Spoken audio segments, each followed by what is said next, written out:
In episode 1, Tristan Gooley gave me this challenge. I'd like you to find a water source following a route you've never followed before, just using clues and signs in nature. But for the sake of living history, I decided to take it a step further.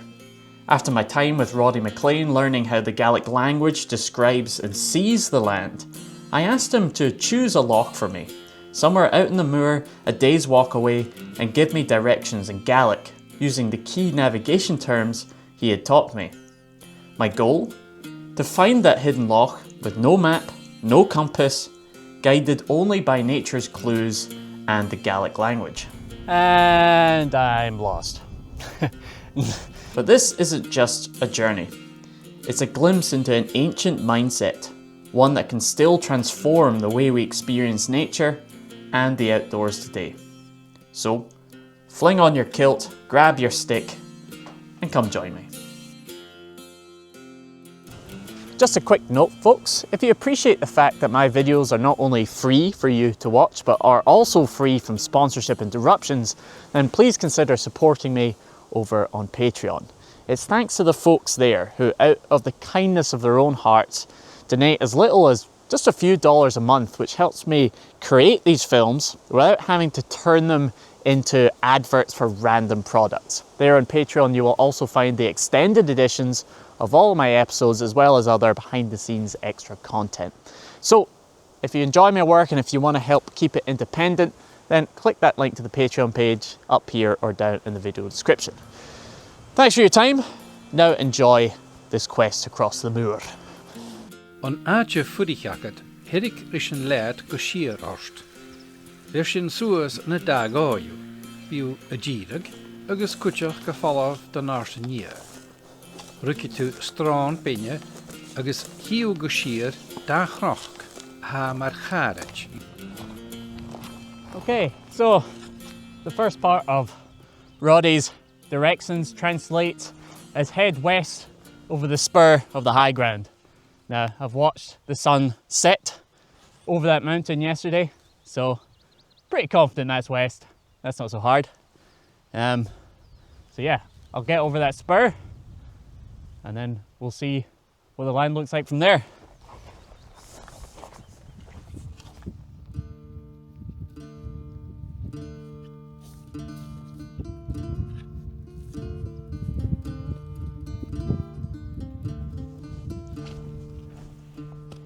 So, just got caught in an unexpected rain shower there, so I'm already absolutely soaked to the skin.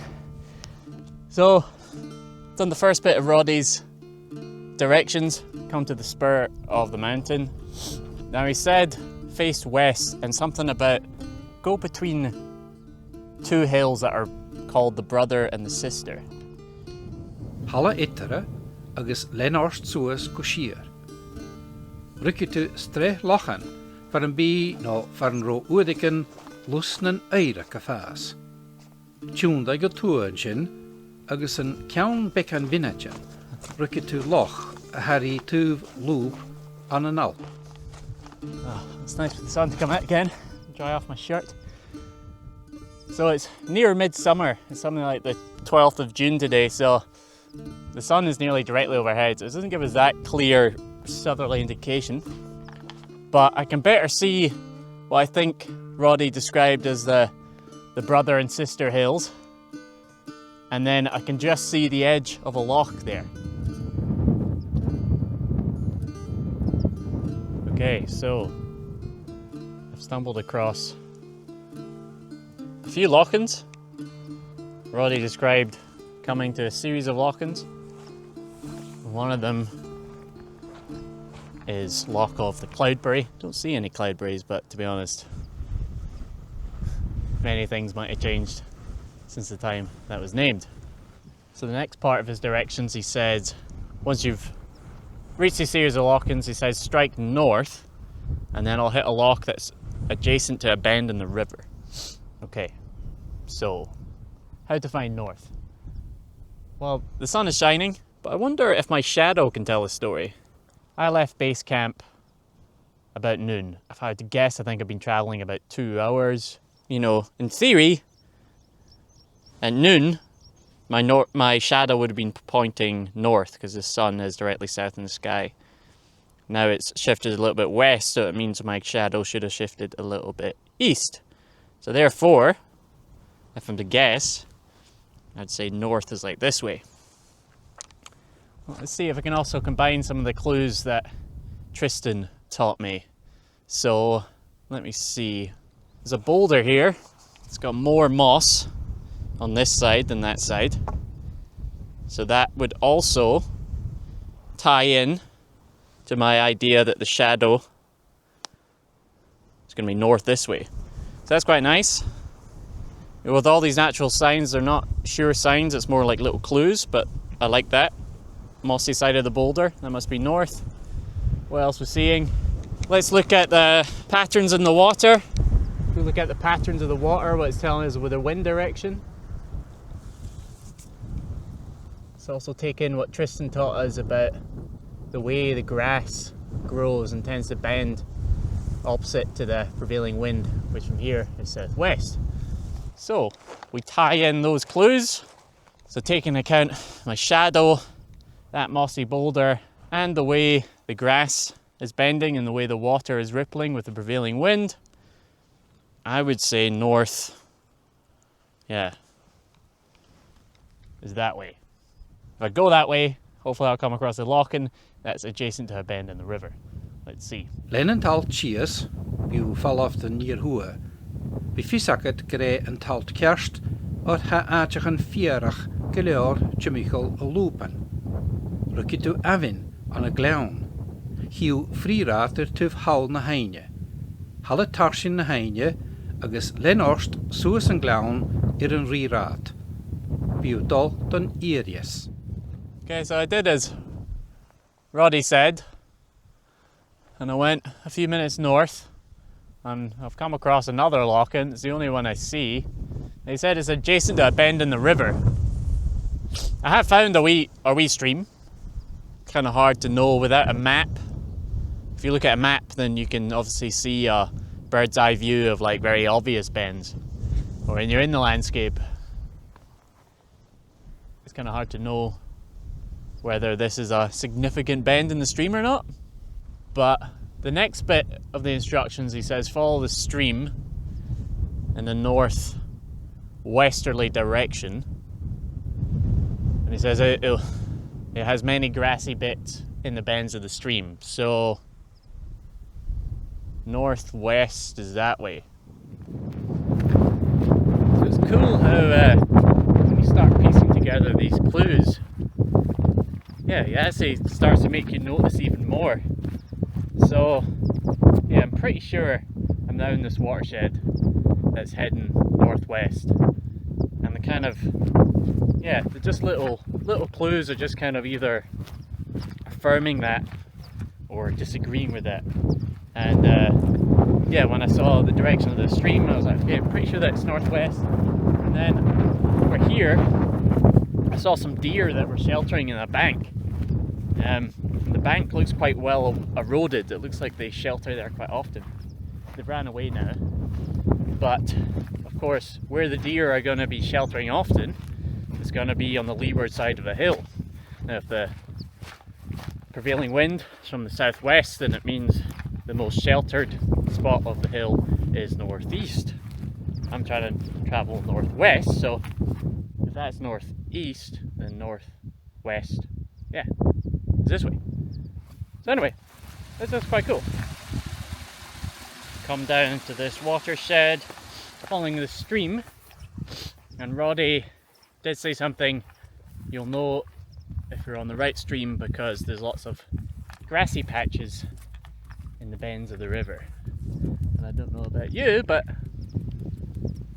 I'd say that looks pretty grassy. So now I just need to follow this until we get to the next glen, and then we'll hit a river. So that's simple enough. Okay, so I've reached the river and the other glen. Roddy said to cross it, and there should be a track on the other side of the river, which I think I saw from higher up. He then said head up the glen. I presume he means up as in where the water is flowing from. But then he also says you'll be traveling in a southwesterly direction. So once again, if that wind is right, then that's southwest, so that makes sense. So across the river and essentially turning left. Other clues is probably near 3:30, 4 o'clock. So if we do that fisting trick, 1, 2, 3, so that's south. So yeah, southwesterly should be down the glen.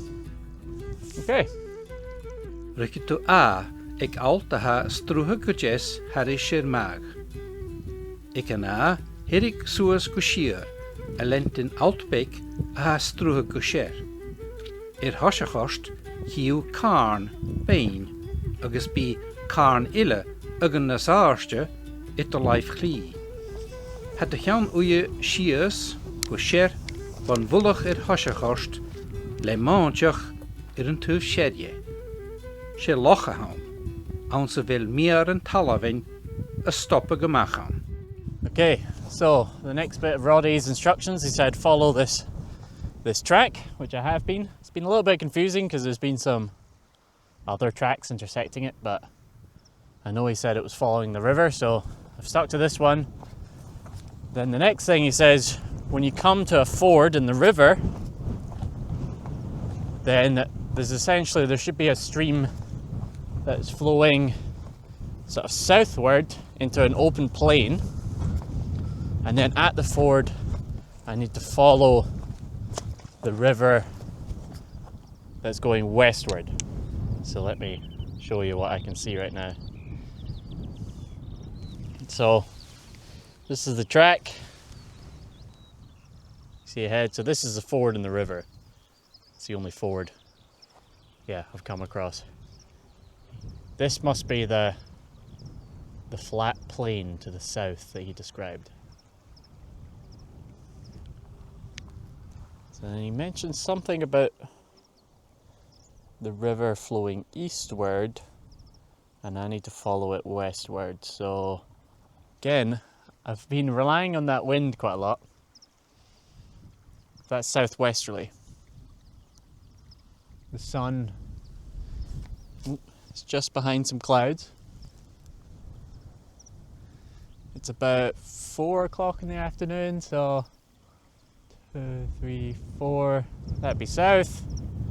That's southwesterly. And that must be west. So you can see directions like this along linear features. I was about to say, it's not that hard, but I don't want to speak too soon. I might end up completely different, but I'm pretty sure I need to go up this way.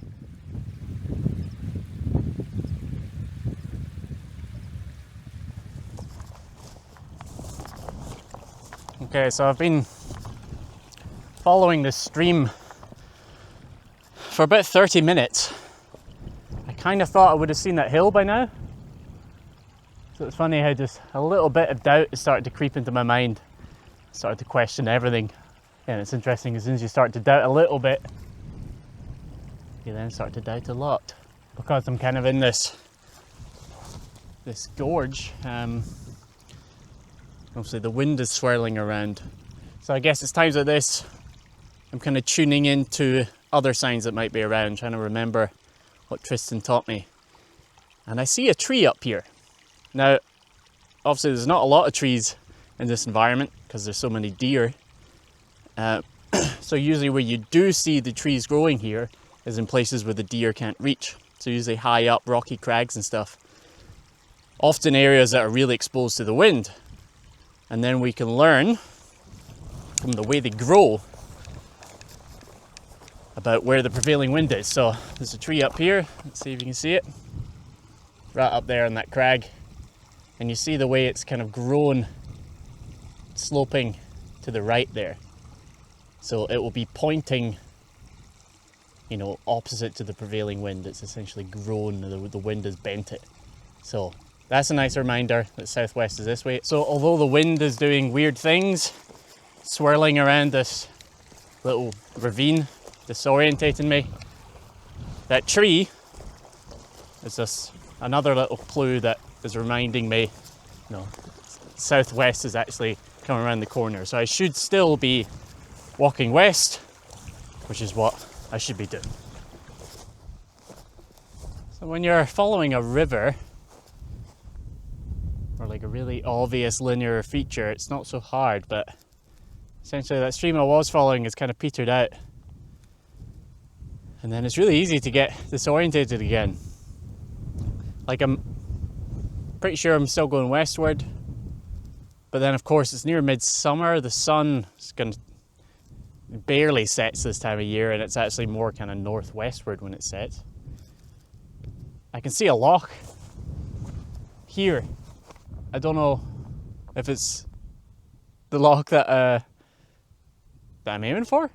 There's loads of lochs in this place. And I'm lost. No, I'm not completely lost. I do know how to get back into the ravine and find my way back to the ford, but all the hills look the same here. So what to do? Well, the ravine was there. I was confident with that westward, so maybe it is this way. It's just these two mountains that's a bit confusing. Maybe what I'll do is I'll check out this nearby loch first, see if it has these kind of promontories, these fingers. If it doesn't, then I'll check into the hollow there. And if neither of them fit the bill, then I'll give up. I'll check my map because I'm not gonna just keep on walking indefinitely in that direction. Yeah, maybe I'll text Roddy, see if I got it right.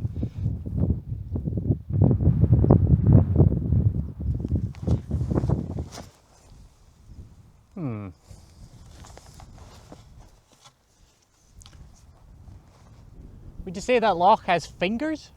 Again, seeing this from like top down on a map, that'd be easier to understand. Okay, so 6 o'clock, the rain is coming in quite quickly.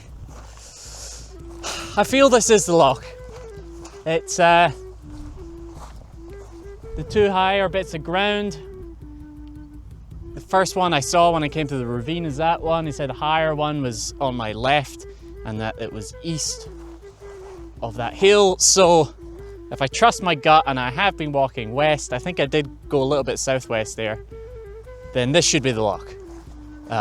It's hard to tell if it's got fingers, but I'm gonna put on my jacket. But we won't know until I check my mapping app and see what loch it is, and then I'll text Roddy and see if I got the right one or not. And that's the only way to tell. So, okay. Loch Nam Muir, M-E-U-R. From the 2D, it does have lots of promontories and stuff like that. Okay, and the hills, Carn and Durnier and Carn Loch Mullion. Sorry, I'm butchering the Gaelic. Top down on a map, you can see these two hills, and actually, yeah, one is bigger than the other and stuff. And the loch that I'm at is east of the smaller one. Bloody hell, if this isn't it, then I'll give up. I don't have any phone signal. I'll write my text anyway, and then whenever I do get signal, then you should get it. Sending that text. Luckily I checked the weather forecast and we've actually got some serious rain coming by in about 6 hours. It took me about 6 hours to get to this loch, so I've got another 6-hour journey. Should be easy enough, follow my footsteps back. So I got some signal. We have a reply from Roddy. Let me open it and see.